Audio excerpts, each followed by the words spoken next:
Our next speaker is a very familiar face with the KDF Public Forum. She's Miss Pauline Chan, who is a dietitian, and she's the managing director and the senior nutrition consultant of the Nutrition Place, Dietitian and Training Center of Food and Nutrition Specialists Private Limited. Pauline is the Vice President of the Singapore Nutrition and Dietetic Association. She is also a registered dietitian with the American Dietetic Association. Ms. Chan received her bachelor's degree in chemistry from the Chinese University of Hong Kong and her master's degree in nutrition and dietetics from New York University, in USA. She's going to talk to us about the diabetic diet, more than avoiding sugar. Ms. Chan? Thank you very much, Dr. Tan. First of all, I would really like to thank KDF and the organizing committee of the Public Forum, especially Dr. Lee, for including me in this very important session. When Dr. Lee told me that this year's focus is on preventing kidney failure in diabetes, I was really very excited because I work very closely with dialysis patients, and over the last 15 years, when I'm working with KDF and other dialysis centers, I realized that many of my patients end up with dialysis, whether it's peritoneal dialysis or hemodialysis, is because that they didn't have very well controlled diabetes. And when I talked to them, they told me that they didn't know that if they don't control their sugar, well, they will end up with eye problem or kidney problem or other complications. If they have known that earlier, they will have paid more attention to better control diabetes. So I thought that this is really a very timely and important session and forum, because I think individuals and our patients with diabetes really need to recognize that, and hopefully they will be able to make certain lifestyle changes and also make sure that they follow the prescribed medication and change their diet so they can have better control diabetes and at the end of the day avoid those complications. Okay, so I'm hoping that I'll be able to use the next half an hour. I know that we're running out of time, so I'll make sure that I finish in half an hour's time to maybe share a little bit with you what a diabetic diet is, okay, and also it's more than avoiding sugar. It's actually not very complicated. So I hope that I'll be able to share those information and maybe some tips with you. From Dr. Jason Chu's presentation, you probably all realize that diabetes is actually a very complicated disease. More than 10% of us in Singapore are affected by that. And according to the Ministry of Health website statistics, it is actually the 10th leading cause of death in Singapore in 2009. They don't have the data from 2010, but this is actually one of the top 10 what we call killer diseases in Singapore. I was also very surprised that when I saw Dr. Kevin Tan's slides, that we actually share very similar strategies in controlling blood sugar. Okay, so this is what I think that is as the major strategies that can keep all our blood sugar within what we call the acceptable range. One is, of course, medication. Okay, you have to make sure that you you take the medication prescribed by your physicians. I have many patients who like to self-regulate their medication. Okay, they always tell me that, today my appetite is not very good, I don't think I can eat that much, so I cut down my medication by half, or I cut down my insulin by half. You have heard from Dr. Tan that medications are very complicated. Okay, they have all different types of medication, have different functions. So don't go and self-medicate yourself. Okay, so follow the medication, have a very active lifestyle, try to build in some exercise component, as part of your life. And of course, make sure that you eat the right thing and you keep a healthy weight. So today, I'm going to focus on these two components. One is diet, okay, make sure that you eat the right thing, and the other one is keep a healthy weight. If you are overweight, lose weight. But why? Many of my patients ask me, what's that to do with weight? Why should I go and keep a healthy weight? I'm comfortable with my own weight. My blood cholesterol is fine. My doctor say my heart health is okay. So why should I go and keep a healthy weight? Or must go and lose weight? Well, the reason that we need you to maybe cut down a little bit, lose a few kg is because if you're overweight, or if you are really very overweight, or what we call obese, the risk of you having diabetes will be higher. And if you're already diabetic, okay, having those extra pounds on you, extra fat on you, would also increases your body's resistance to insulin. So once you lose some weight, your symptoms, especially your blood sugar, will go down. Okay, so it's very important to maintain your healthy weight. And of course, overweight, obesity will also make it really hard to control your blood sugar. So make sure that if you're overweight, try to lose a few kg, a few pounds, to make sure that your sugar is easier for you to control. Now, to maintain a healthy weight, is it very easy? No. Is it easy to lose weight? No. Yes. Trust me, it's very easy to lose weight, but it's not easy to maintain that weight loss, okay? If you don't eat, okay, I shouldn't say if you don't eat. If you eat a little bit less, you sure will lose weight. But can you keep that off? No, it's very difficult, okay? So we have to really develop a so-called permanent change in our lifestyle. We have to make sure that we include exercise and we consume the right amount of calories. Why do I say that? Okay, I want you to pay attention to this. It's not really very complicated, but there are 3 what we call energy balance scenarios that we can possibly have. Okay, if you just eat enough to maintain, let's say, your requirements, you burn a certain amount of calories or energy every day because you have to maintain your lifestyle.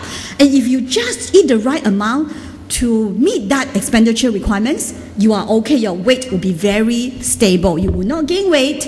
You will not lose weight. Okay, but if you eat more, you consume more calories, or what we call energy, then you are supposed to burn, supposed to be spending. Then what will happen to those extra calories or extra energy? You become what? Not money. I wish it's money. Okay, but you become fat. Okay, so you will gain weight. But if you consume less, you take in less than what you are spending, then you will actually lose weight because your body needs those extra calories. You're not giving the body enough. So the body will actually burn the fat and you will lose weight. Okay, so it's very important that you understand whether you need to maintain the weight. If your weight is healthy, you maintain that. If your weight is over a little bit, you're overweight, you want to lose, you know what to do. Okay, either by exercising, burning more, or eating less. Okay, so what we normally advise our patient is, if you really want to lose weight, if you're obese, you have diabetes, you're very worried about having heart problem, having hypertension, you want to really lose weight, fine. But try not to lose so fast. Okay, we recommend that maybe you lose about half kg, at most 1 kg per week. In order for you to lose half kg, what should you do? You should create what we call energy deficit, okay, of about roughly 500 calories per day. Wow, a lot of numbers today, okay? So what does 500 mean? 500 calories, you just need to remember that, okay? You need to minus 500 if you need to lose about half kg per week. But first of all, we need to ask ourselves, okay, minus 500, but how much am I supposed to have every day? If I don't know how to cut down by 500, let me show you how you can help yourself to calculate or to find out how many calories you're supposed to have to maintain your current weight. But if you need to lose weight, then you cut down further, cut down by 500. So first of all, let me show you how to find out how much you need. Okay, now, there are many ways. For us dietitians, there are many ways to go and calculate how many calories you need, right? But I'm not going to show you all. I'm going to show you something that's really simple.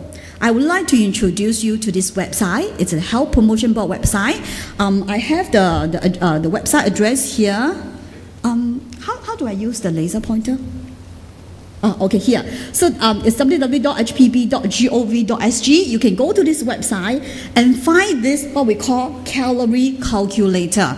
So this is what you are going to see on the screen when you go to the website. You need to key in your body weight.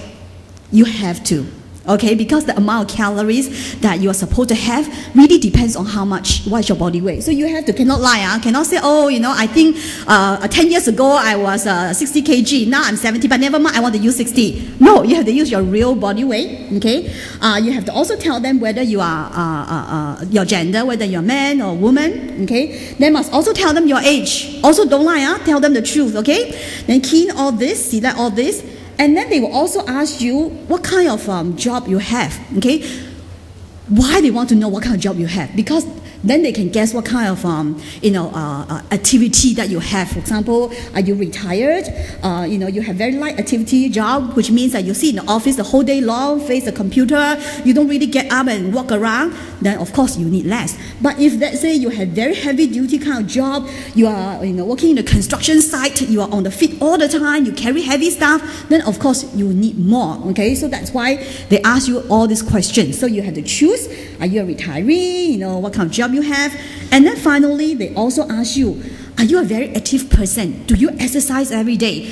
Is your exercise level very high, very low? Then again you choose, and at the end they will tell you, okay, every day how many calories you will need to take in, okay? Is it 2000, 2005, or 3000, or is it 1500? Okay, so everybody is different because we all have different body weights, we have different lifestyles, different activity levels, okay?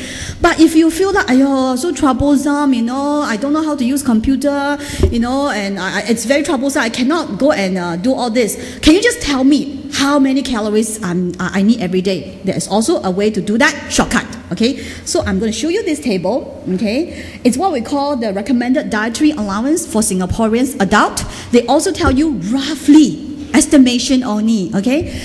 Based on your age group and your gender, roughly how many calories you're supposed to have, okay? So for example, if you're a man, between 30 to 60 years old, this is the reference height and weight, and your activity level is actually light, then you need roughly, let's say 2005. But if you are a woman above 60 years old, same activity level, you can see much lower, 1,800. So men in general can have more, women usually have less. And if your activity level is higher, then of course your requirement is higher, okay? Now, I don't need you to memorize this because it's available in the HPB website. But the reason why I want to show you this number is because later on when we talk about carbohydrates, I need to show you how many grams of carbohydrates, how much carbohydrates food you need to eat, and it all depends on how many calories you are supposed to have. So now you know how many calories you need to have, and you know that if you need to lose weight, you need to cut down 500, you will know. For example, if your requirement is 2005 to maintain, let's say, your body weight, then you know that now you have to cut down by 500, it becomes 2000, okay? So it's very easy, not that difficult, okay? So you just need to remember. Now, let me talk to you about carbohydrates. So now you know how many calories you are supposed to have. So what does that mean? How much food is that? Let me show you, okay? In order for me to show you, you need to understand what we call carbohydrates counting, okay? I think both Dr. Tan and Dr. Chu also mentioned to you that in diabetes, carbohydrates is a very important nutrient. Why? These carbohydrates eventually will be digested by us, and it eventually will be turned into something called blood sugar or blood glucose, okay? So among all nutrients, we eat protein, we have carbohydrates, you have fat, you have vitamins, you have minerals. Among all the nutrients that you have, carbohydrates tend to have the greatest effect on your blood sugar. So that's why if you really want to regulate your blood sugar, you have to pay attention to how much carbohydrate you are allowed to have. You cannot just go and eat 10 bowls of rice because you just like it, okay? If you have sugar problem, you have to control, okay? Now, you might want to also ask me, so what are carbohydrates? Is it only sugar? I only need to avoid sugar, right? It's not so simple because we have actually what we call two types of carbohydrates. One is what we call very simple carbohydrates, the sugars, okay? And then we have the starch, which is a bit more complicated, what we call complex carbohydrate. So those are all carbohydrates. Even the fiber, dietary fiber that you have in your vegetables, in your whole grains, those are also considered as carbohydrates. So what are the sugars? The sugar that you put in your coffee and tea, they are sugars. in addition to those table sugars, honey is also considered a sugar. Your brown sugar, whether it's white color sugar, brown sugar, black color sugar, or your gula melaka, they are all sugars to us. We also have what we call fruit sugar. That's what we call the fructose. It's a fruit sugar. Why is apple sweet? We never add sugar.